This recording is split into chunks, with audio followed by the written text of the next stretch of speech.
Welcome, guys. It's Wednesday, my dudes, and it's time for patch 12.20. Not too bad. Tyler said he skimmed through it. We didn't see too many crazy changes. Again, we're probably looking at trying to remember, when does the season end? I think the middle of November. So I would I think guess it's almost like maybe 27 days from here. so. You think two patches, two more patches? Yeah, I think so. 12, maybe like Before we 12, hit preseason. 20. Yeah, I think 12/23 if I had to guess, or maybe 12/22. I don't know. November 14th, 2022 is the official end of the season at 11:59 and 59 seconds p.m. But local that Super is a little less than a month. time. Okay. So. Speaking of, we had our stream on Saturday. It was fun. I wanted to point out we went on a massive win streak. Yeah. I have not had. Let me see how many games we had. I have think my we had, like, client on screen. 5? When we started playing, we played 2 solo queue games by ourselves, which we won. Right. And then we had the boys come on, and we played some flex. I'm going to look into the VODs and see if there's any cool highlights I can take out of them, because it was pretty fun. But we went, let's see, starting with that Pantheon game, right. 1, 2, 3, 4, 5, 6, 7 game win streak. Woo. Yeah, it was crazy. That was the Pantheon game was a game I played at Moo, and I felt like What game was it where the enemy team was like, damn, y'all are playing like you're trying to save NA or yeah. Was that the doesn't show me. Was it the last one? No. It was one of the earlier ones. I think it was one of the Yumi games that I was playing, and someone's like, "Yeah, you guys are trying to save the LCS or something like that." That was funny. I think it was this Yumi game where I was 4-3 and 17. I think it was. Is it one of the Hecarim games? Yeah, and we were playing with I think it was the Pantheon guy. The guy that's playing Pantheon mid. That was just insane. His name was Got Gapped or whatever.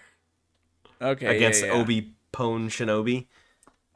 Stupid ass you. That was a game, let me tell you. That was a fun one. I think it was that one. Either that or it was. I think it was one of the ones when we had everybody on. Oh, maybe it was. Maybe it was Steven playing Vayne. Oh God. Was it Steven playing Divine Sunder Vayne? No, it couldn't be that game. I don't know. It was a game where we just annihilated the other team, like it wasn't even close. Yeah, but it was pretty funny. It was a fun stream. We had some fun. Yes, I need to figure out my OBS for streaming, because it just took a fucked dookie. up. OBS sucks. I just wanted to thank all those that showed up in one. Calientes being one of them, and I Get Owned 89, Christian.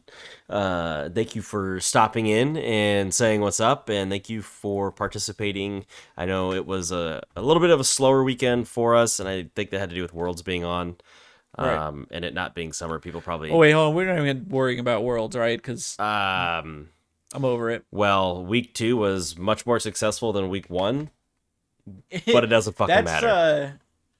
What's the term I'm thinking of? That's not saying much. Yeah. I mean, I guess I could just lightly touch on that, since like this patch relatively is short. No, this is a no-brainer, but NA sucks. Not just NA, dude. Not just NA. Well, EU also sucks. They have a team that got out, but they also suck. But I mean, I think in the grand scheme of things, EU is definitely better than NA.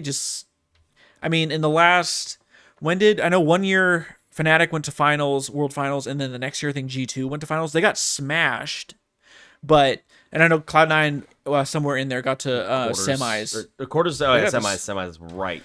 But my opinion, dude, NA is. I don't know if this is too extreme, but I seriously think NA needs to only send one team to Worlds now. Like, there's no point. I know we're a major region, but like, man, it's not good.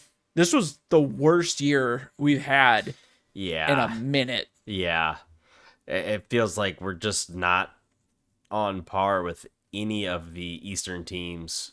I mean, we just look so. What's crazy is like we look such a level below them, and then a lot of people say, well, NA should really just be a wildcard region, but We are such a step up from the next wildcard region, which I think the next I closest one's know. Vietnam, right? Like they're the next best, and it's not even close. Like we're an entire tier level above them, and like us and EU are still pretty close. I don't think EU is a tier level above us really, but LPL, LCK, they're like 2 tiers above the rest of us, and I don't know what it is.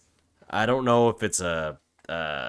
Everyone always wants to say it's like a practice thing or whatever, but they are trying to follow the same practice schedules and whatnot that the LPL and the LCK are. But I think it's just like it's a style of gameplay. I think we don't play aggressively enough. Like when you look at those teams, they come in and smash, right? They're winning the early game with scaling comps. Like, how are they winning the early game with scaling comps? How are they just totally outplaying and dismantling our teams? I don't know, but that's what's happening year in, year out, and someone's gonna have to figure it out eventually. But I don't know what you do. I don't see North America being like an actual. A contender. Yeah, I don't see it in any time in the near future. Nope. Like, there's just no way. And I know, again, this is not an original idea or like a take, but just China and Korea have such a larger player base, and they just have more talent. Well, their player base isn't actually large. Like we have a larger player base, but their ranked player base and higher ranked player base is percentage wise higher than ours. Where did I see the tweet? I'll see if I can find it. Okay. But their player base is not actually like ours is actually higher quite considerably. Where did I just saw it like yesterday or the day before, and I think okay, here it is from Crumbs. Korea has 22.3 million League of Legends accounts. 4.2 million of those play ranked. NA has 33 million accounts, so we have 11 million more, give or take. Only 1.9 million play ranked. NA has a larger player base. And then he just said they would just rather play ARAMs. But okay, well, there you go. The point remains. Out of their 22.3 million, 4.2 play ranked. Out of our 33 million, not even 2 million play ranked. So that's a very big disparity. And that could be why. I don't know. But who does? It's bad. Like, I obviously like watching NA teams, but it's like, sure, spring will come. Right. Get excited about NA teams. Who cares if you fucking win spring split? Who cares if you win summer? That doesn't, like, that's like, I don't even know what else to say. Like, it's just so disappointing. Right. And especially, was it 100 Thieves played on Sunday. They, for some reason, who did they play? Did they play Gen G? Was that I know they won their first game. Mm-hmm. And then I think was Gen G in their group. I think so. They just like don't ban Yuumi, and they're on red side, and they blue side picks Yuumi first, right? And then obviously they're gonna Yuumi and Sivir is like the pair, but you're not gonna pick Sivir without Yuumi. Right. So first pick Yuumi, go over to red side. 100 Thieves don't pick Sivir, and then guess what? Goes back to blue side. They pick Sivir. I don't know what the fuck you're smoking, dude. Like, oops. Yeah, no, it doesn't. I don't know. We're just, like I said, we just miss. We just seem to miss. It's not. I wouldn't even call it a miss. It's like we're not even showing up. We're not showing up. Sure. We get one. But we got one win. Each NA team got one. What was it? We went 3-15. Something like that. It's not acceptable, dude. It's a fucking joke. Well, I think part of it too is the way that the brackets are set up. Like realistically, when you look at it, it's like, oh, cool. There's an LCK and LPL team, and they should probably take first and second in their brackets. And there's always one of them that falters, and like more or less a wild card at that point gets in. But like Worlds is supposed to celebrate everybody, and like I feel like it doesn't celebrate any of the wild card or minor regions really at all, because they don't make it through play-ins, right? You force you force like NA into play-ins and you force EU into play-ins, and then obviously you're forcing an LCK and LPL team into play-ins, right? And who comes out of those play-ins? Literally the major regions. major. Like, why do the play-ins even exist? You're not getting any benefit out of them, right? Literally Well, that's no what teams made it through. Because it used to be just That used wild to be card regions. Yeah, it used to be wild card region. That's how you qualified for the tournament, and then you felt like you had a good wild card team like Gigabyte Marines that could pick some games off people and maybe even go through to knockouts. But now it's like, dude, these other two regions are so much further ahead. Like, you feel like if you're not watching groups, then you're gonna miss out on any of the Western teams play League. What's even crazier is I think RNG was in that group, right, with 100 Thieves, like group Yeah, I D. think so. Bro, they had, didn't they all have COVID and they were feeling like shit and they Yes. still stomped everybody? Like, are you kidding me? Yeah, yeah. I don't know. I'm so butthurt. Like, I always anticipate North America to do horrible, but like, I don't know, this year it You just, start to feel really good. You get that hopium, and you start to feel really, really, really good about like going into the tournament. And you watch play-ins, and maybe they drop a bum game here or there, but they play overall legitimately pretty decently. And then you get to groups, and they just fucking mental boom. It's like, what happened? What happened? yeah, I don't know. I know you showed me something about, I think LCS is going to be looking to do Yeah. weekday Yep. LCS. Not sure how I feel about that. I feel like player base viewer count is going to go even down, lower. Yep. but I don't know. We'll talk about that when we get to spring. But Yeah, Travis I don't know, guys. Gafford put out a video about it, and I haven't watched it yet. But just an interesting piece to think about is like, I wonder when you look around, you see a lot of companies are dumping employees right now. There's a fuck ton of layoffs going around in most tech companies, and I'm wondering if Riot's going to succumb to the same thing, and that's why they're trying to move it to weekdays so they don't have to pay people overtime to work weekends or something like that. I don't know, but I have a feeling it has to do with money issues on the internal side and not really with what the players want to do or whatever. yeah, I'm just, I mean, I'll still watch Worlds. I think we're gonna have like a mini party and watch finals, right? I mean, we might as Yeah. well if Yeah. it's during the day in good time, but I care a lot Uh, less though. right. I I don't know lot if we even less. said this, but we talked about it on the when we talked about the Worlds tickets, but we're probably not gonna go just because there's no way. Um, Yeah, if it's for some fucking reason ridiculous. tickets became available, I'd still want to go, but Right. I don't think it's not looking good. So it is what it is. Yep. Yeah, but enough of that about that bullshit. Yeah, let's get on to the patch because the patch is a lot more 12. fun. There's quite a few buffs going around, a couple nerfs here and there, but overall looks pretty fun. This patch was only written by one person, or the notes at least were only written by one person. So Can't wait to see all the. just Riru. There's no I can't remember the other person. I just know his name is Paul. There's no Paul, just Riru. And there's not a whole lot. I mean, like I said, there's there's a few nerfs and a bunch of buffs, but like when I just kind of glance through them, they look pretty not super impactful, just minor changes. But what you are getting is the bewitching skins. That's like probably the big thing on this patch, just for Halloween. But yeah, I guess without further ado, let's just get right into the champions. 'Cause I don't really have much else to say. Yep. All right, give me Aatrox here. Aatrox first up on the list, and we all know this champion is dumbass too strong. He's literally in pretty much every game in Worlds. He's either pick ban. I'm pretty sure he's like almost 100% pick ban, right? Probably. If not, he's pretty damn close.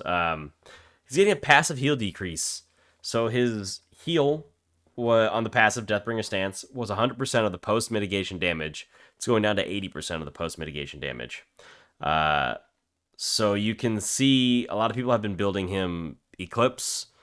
Gore Drinker is like a secondary, but like realistically, you would think Gore Drinker should be like his primary build, right? So yeah, they're gonna bring down that healing. Probably it's gonna push him back more into the Gore Drinker idea. instead of being able to have the massive damage he gets from Eclipse with the armor penetration and whatnot. So I'm not sure if that's exactly what'll happen, but that's just my thought of what's probably going to happen here.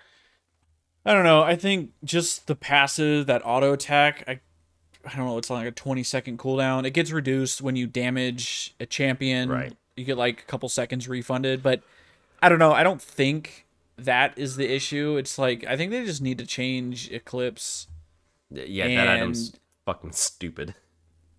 Because I mean, it's not just Aatrox using it. There's other champions that like anything that can benefit off like raw AD and then the lethality, and not even talking about the Omni Vamp and like, I don't know, Aatrox is just kind of out of control. The percentage armor pen that you get, movement speed, the shield, it's like everything, all so much fucking item.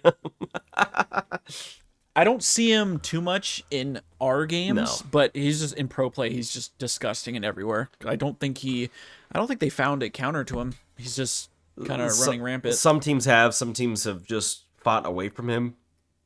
I guess Fiora is like the only one because you can just telegraph the Q3 with right, the parry. Right. But and she can dash around and kind of dodge some of his skill shots too. So, all right, well, let's move on to the next little guy. Uxin, E duration increased. This the was good. Swing duration 3 seconds, infinite. So you telling me you can just swing around a turret now? Did you read the little blurb? Haven't you always wanted to swing around a tower forever? Well, now you can. Whee! That's so good. That's so good. Best blurb. Yeah, I don't know why he never could swing forever. So sure they're gonna call it a buff because I guess technically it's a buff. But like, are you ever really swinging for that long? I mean, I saw, or just imagine ARAM to just disrespect people, just swinging around. You have to get like a really short range to be able to do that though, because there's so much shit you can hit. So is it really much of a change? No. Is it really gonna affect anything? No. Massive buff. All right, tell me about this one because you were trying to play this one too. Yeah, I did play a game of Blitz Jungle. It wasn't too bad. It actually felt pretty good. I think I went like, what did I go? I went Nashers, and then I went Chemtank. It felt pretty good. Jungle clear's fine. I was very healthy. Right. But yeah, this one is an adjustment. So let's see. Base AD decreased. Base attack speed decreased. Passive shield adjusted. W damage to monsters increased. E damage to champions decreased. So let's see. Base stats.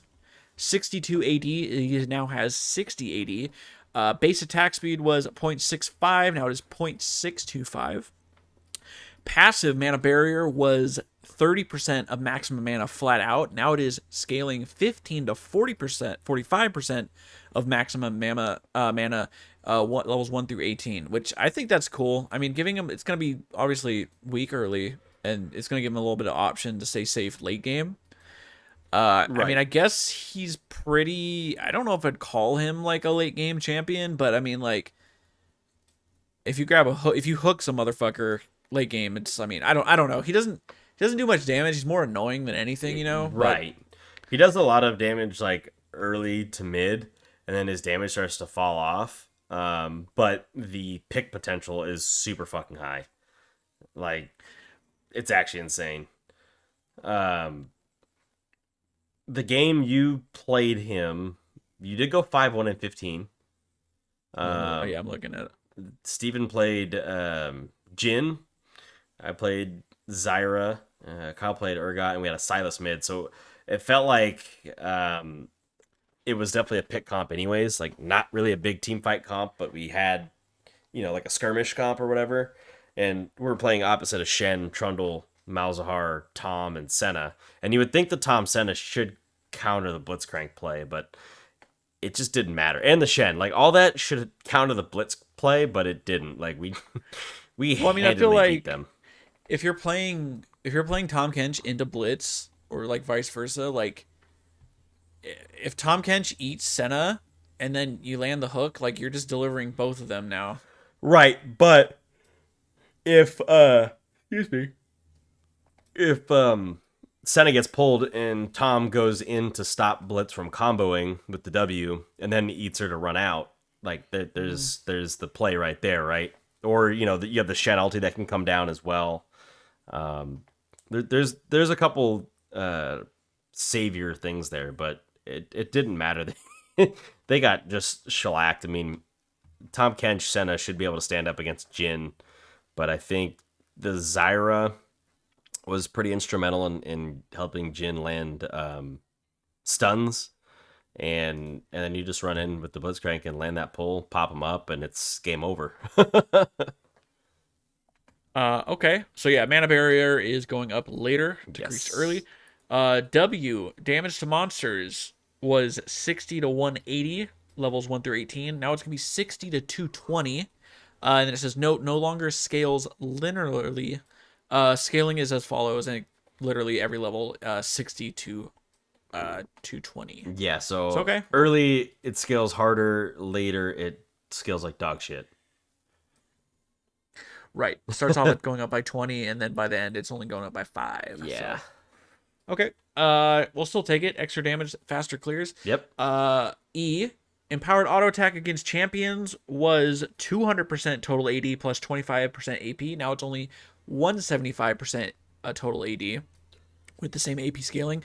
The damage it does to monsters is unchanged, so it's still gonna be fine for clearing. Maybe this is the biggest buff of the patch. Blitzcrank now has a chance to uppercut monsters to the moon when overkilling them. That's fucking awesome. I think I did see a video of that. That's so funny. It just yeets a fucking monster into the stratosphere and he's gone. That's so funny. That's great. I think it was a bug and they just like rolled with it and they're just like, yeah, this is cool. It's kind of comical. Right. So right. No, I like it. That's fun.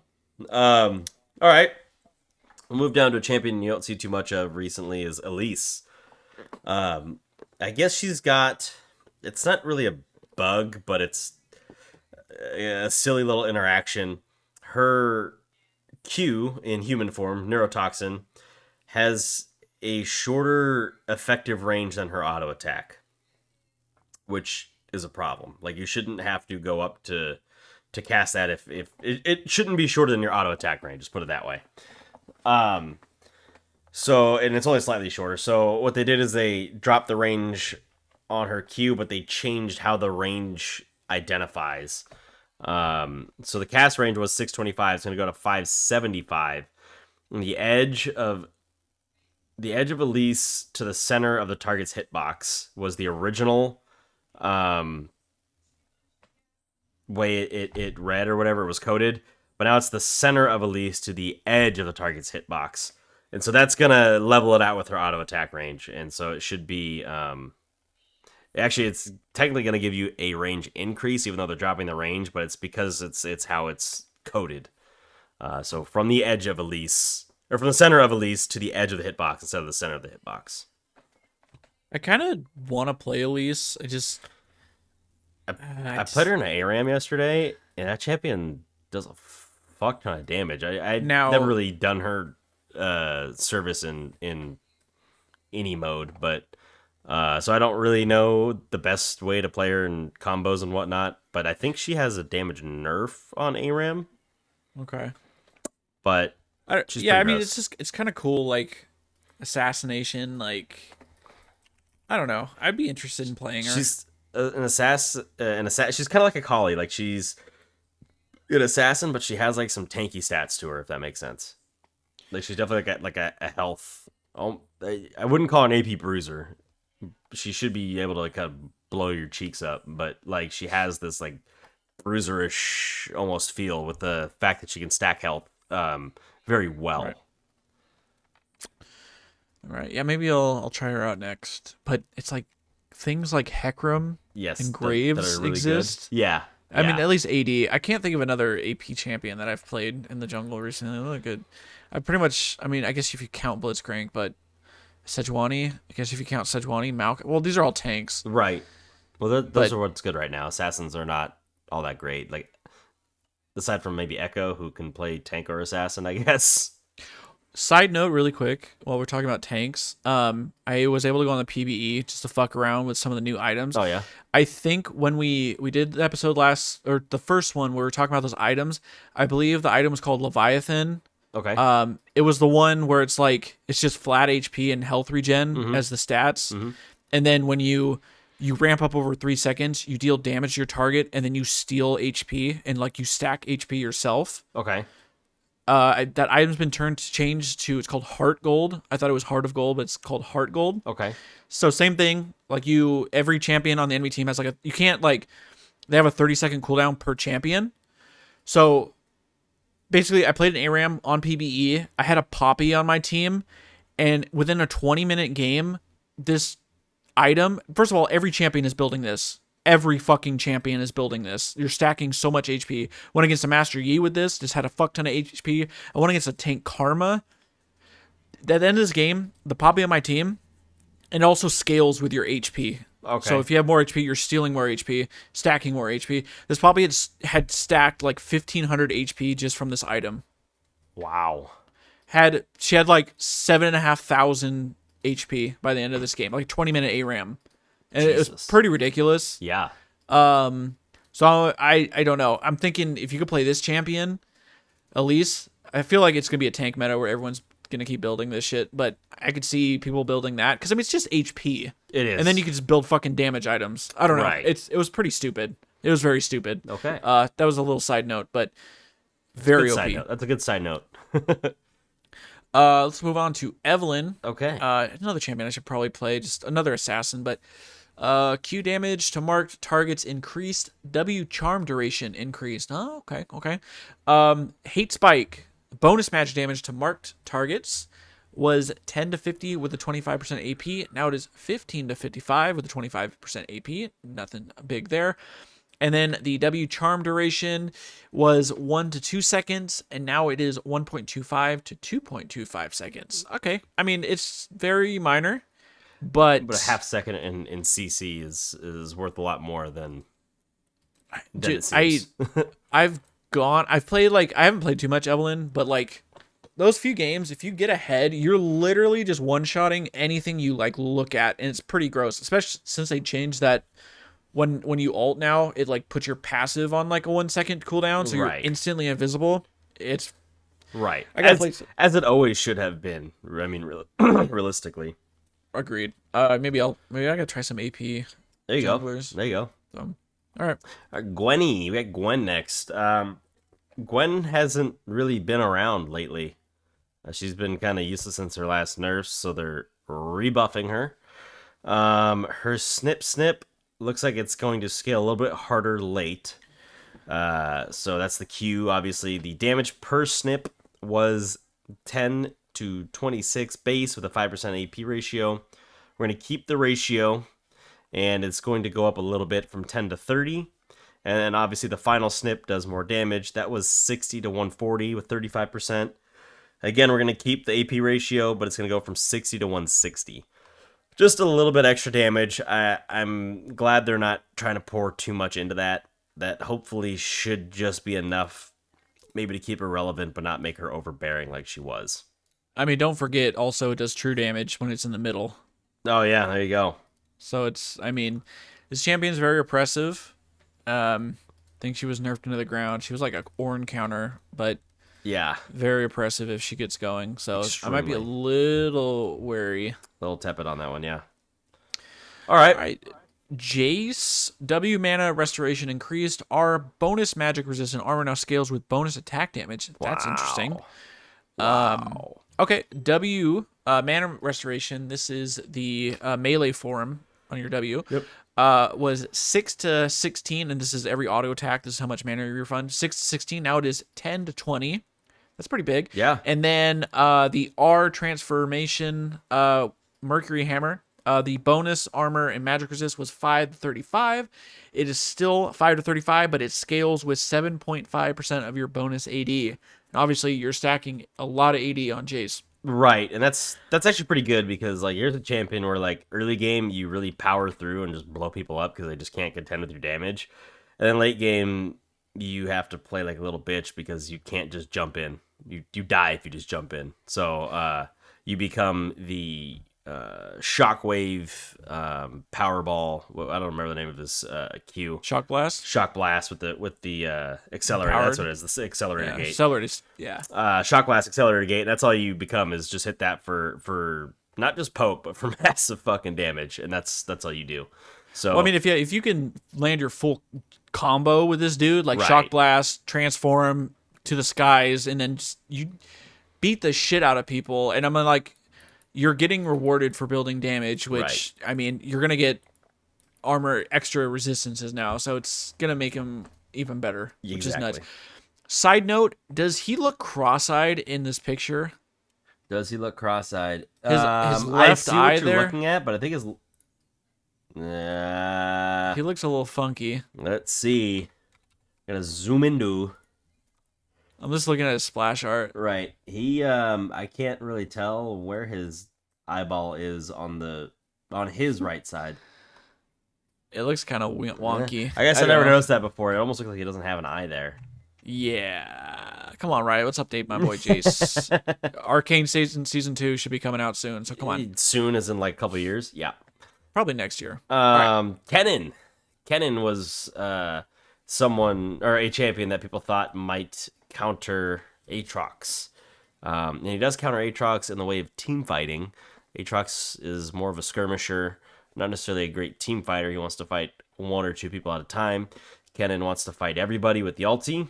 So he's getting a little bit of a buff here. His E bonus attack speed is adjusted, and the little blurb says ninjas don't have limits, and neither should Kennen. The Lightning Rush new Shadow Shuriken Jutsu. After ending his E, Kennen's bonus attack speed buff will now allow him to surpass a 2.5 times attack speed limit. Are you ready for AD Kennen back? again? Is he coming back? Because that thing, let me double check, but when it's max rank, that thing gives so much attack speed. I think it's like almost 100%. I think so. When after the lightning rush finishes, it's like, and it's for like 5 or 6 seconds. Let me see. I'm not as. I had some guy flawless. mauling at me on an ARAM once Yeah. because I was playing AD on hit Kennen, and he said, "When is that ever a thing?" I said, "Well, was. you must be fucking new here." So there you go. So it grants 40 to 80% bonus Jeez. attack speed. So I mean, if you want to run 8 like on hit Kennen, Bork, Wits End, whatever the fuck, and Yeah. you want to go lethal tempo or something, Right? or I mean, I guess you wouldn't even have to if this allows you to surpass it. No, but you can go I lethal mean, tempo fuck for the it. attack speed bonus anyways. I Sure, mean, but you couldn't could go hurt. press the attack. Yeah, you could go PTA. That's pretty big. That'd be fun. I'll do it. I'll do it in the jungle. That's an Holy ARAM shit. build for sure. All right. Tell me about the old Maokai. tree guy. Fucking all over the place. My Very favorite strong. tree. Way better than Ivern. Passive healing based on maximum health decreased. Our cooldown increased late, so we're getting a little nerf. Passive sap magic was 4.5% to 12% maximum health. Now it is 4 to 10 based on levels. Maximum health note.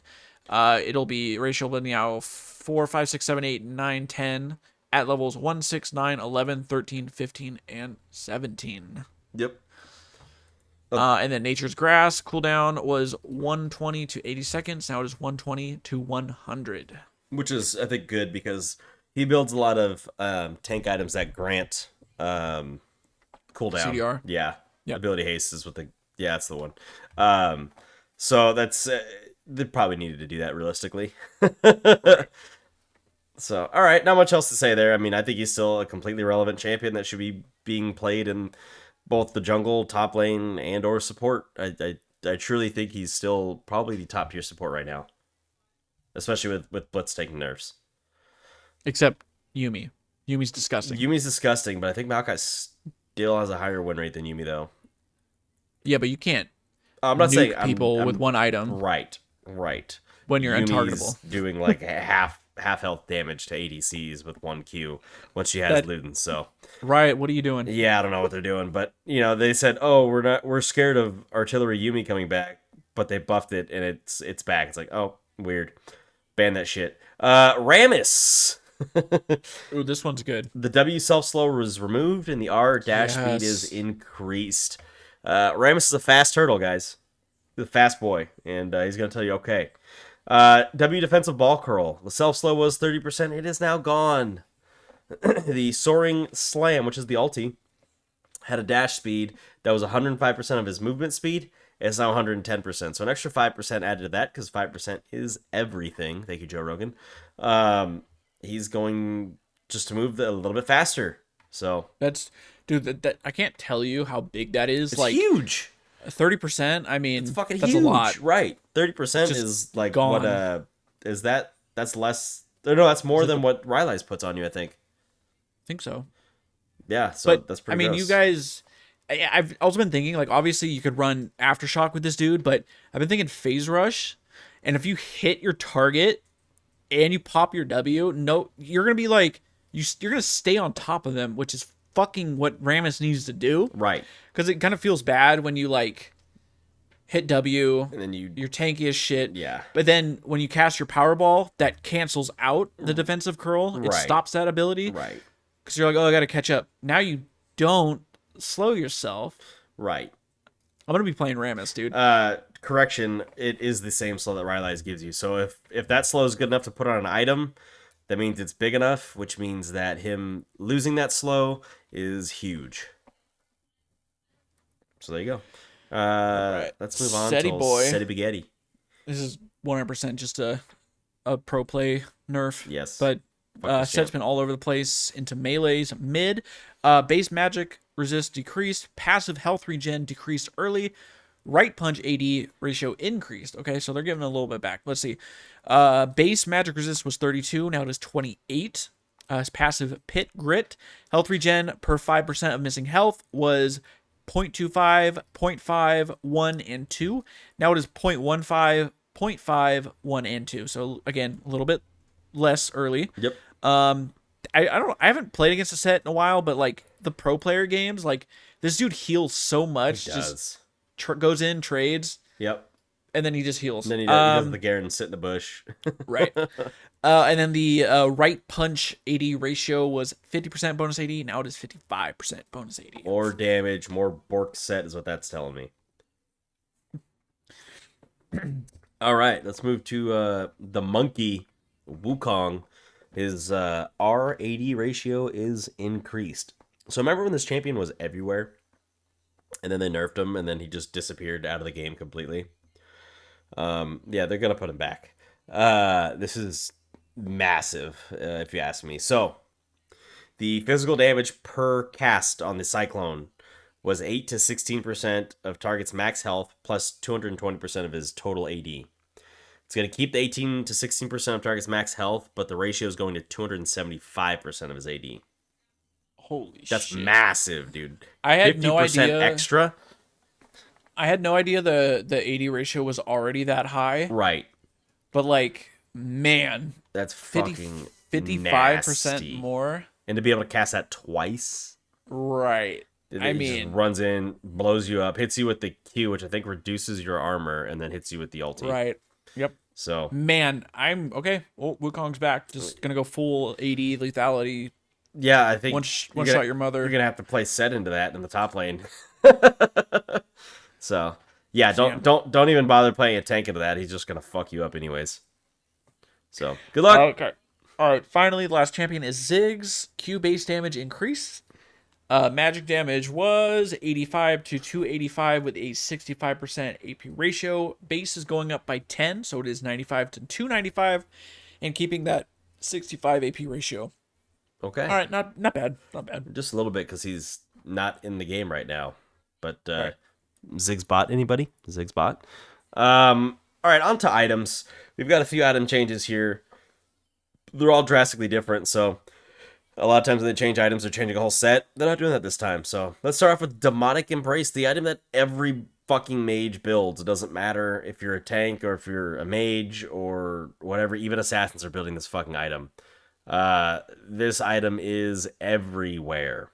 So they're going to nerf the health by 100 from 450 to 350. They're going to increase the AP, though, by 10 from 60 to 70. And they're going to drop the ranged burn damage per tick from 1% max health to 0.8% max health. So a lot of people use it for the burn, but also a lot of people use it just for the stats, right? It's effectively a really good stat stick. You get health for it, which is really good for most mages that want to use it. You get a considerable amount of AP, and then you get AP based on how much max health you have. So if you're building Shadow Flame, you're just getting extra stacking on top of that. So it becomes a really good AP item, and it becomes a rather solid tanky item as well, just in regards to the health that it gives you. So, and then you get the burn on top of that.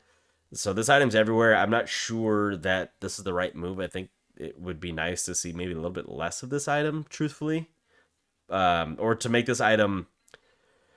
This feels like if you're playing an AP champion, this feels like an item you just have to build, and that's how I always felt about like Deathfire Grasp, right? That was like an item you just had to build.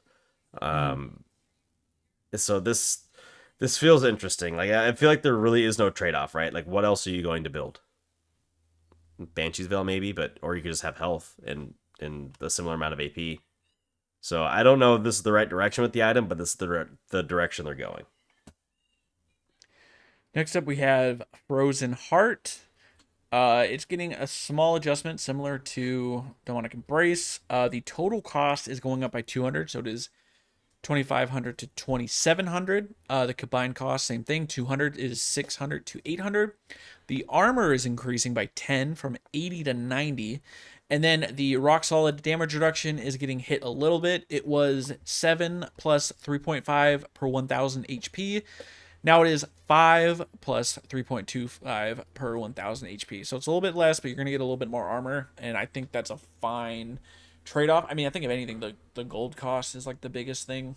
But right. Yeah. Right. Yeah. It's still relatively cheap. I mean, the 200 gold is directly into the armor right there. Armor usually is about 20 gold per point of armor.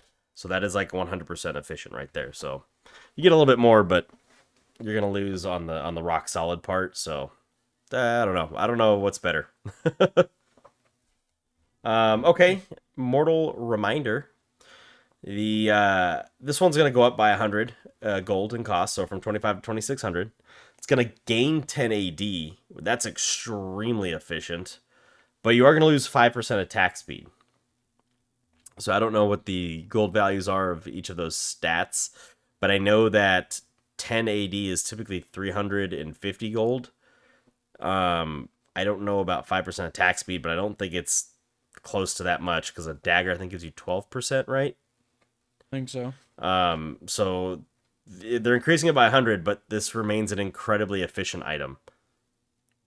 So yeah. Honestly, I think if you have an enchanter on your team and they're building... Right. Don't build this item. Right. There is no... I mean, sure. I mean, the only other item... Obviously, there's... Oh, man. It's just so frustrating because, like... Grievous is Wounds garbage. doesn't do shit. Yeah. And if... I mean... I don't even like Morellonomicon, but like it just I feel like if you're playing a tank that has CC to apply the Thornmail Grievous Wounds, do that. Otherwise, I would never build it. Maybe Chempunk Chainsword is good just because it's cheap as fuck. But Right. like, I don't. If you have an enchanter, don't build this item as long as your enchanter is building whatchamacallit, Chempunk, whatever the fuck it's called. What's it called? Putrefier. Yeah, Putrefier. Chemtech Putrefier, which is an incredibly efficient item for supports too. Yep. So this, yeah. Yeah, this thing is like efficiency wise is great, but like this item doesn't compare to like a Morellonomicon. Like sure, Morellonomicon, like I know you don't like building it because the Grievous sucks, but the stats of Morello are still good. I think it's still an incredibly efficient item for what you're spending your gold on. But like Putrefier is just so good that like this item in Morello like pale in comparison. Like you said, if you have an enchanter, there's no point in building this shit. So all right. And lastly in the items we have Steric's Gauge. No one's building this right now because everybody's building Death's Dance instead for the champions that use it. So they're gonna give it a little bit of a buff here. So the claws that catch bonus AD. So this is I think hits when the lifeline hits, right? Yeah. It was 45% base. You're gonna get an extra 5%, so it's gonna be 50% base AD. And the lifeline shield amount was 75% bonus health decaying over 3 3/4 seconds. It's now 80% bonus health decaying over 4.5 seconds. So a little bit more health. The decay is a little bit longer as well, so it lasts a little bit longer. Should help you out. Maybe it'll help you. It'll help with compete with Death's Dance, but Death's Dance I is don't so know. gross that it's Right. hard. As long as DD is in the game, I don't think this item really Right. Right. doesn't matter. I Kind of mean, booty. the damage reduction on Death's Dance, or at least the way that it applies damage bleed. later, yeah, the bleed is fucking insane. So, okay, All right, that does it for items. Let's look at the one rune, Lethal Tempo.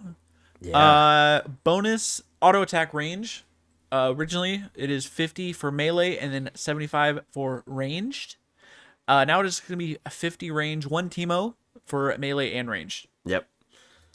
No, not too bad. I don't think that's 25. You're missing out on 25. I don't think that's too much. I don't know why it was ever more for ranged, anyways. Because I mean, I know it's a keystone directed towards ranged, but like, I don't know why it was ever more for ranged than it was melee from the get go. That never really made a whole lot of sense because typically the melees get more out of that kind of stuff than the ranged do. So, yeah, I don't know. Interesting. Oh, behavioral systems. This one's good. This one is good. I actually want to talk about this